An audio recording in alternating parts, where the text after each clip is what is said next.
Ako taga Cavite, nakikita ko yung mga sakahan doon, yung mga pananim. Dahil sa tagtuyot, mawawala ng bigas.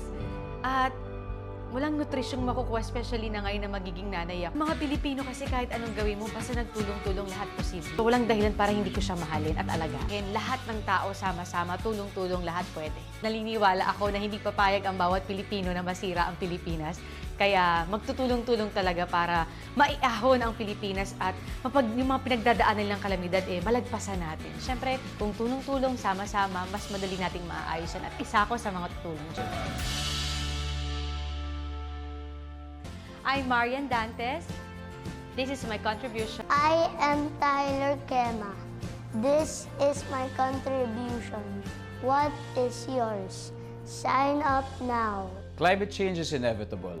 It cannot be stopped nor reversed, but we can minimize its effects if we all come together. Kung hindi tayo titigil sa pag-aabuso sa ating mundo, Tuluyan ng lulubog ang ating mga pulo. Pero pwede nating mabawasan ang masamang epekto nito. Kung magtutulong-tulong tayo, Ipakita natin sa mundo Na hindi tayo magpapaanod. na may pakialam tayo sa kinabukasan natin. Sa kinabukasan ng mga anak natin. Ng ating mga mahal sa buhay. Huwag nating hayaang malunod Ang pag-asa.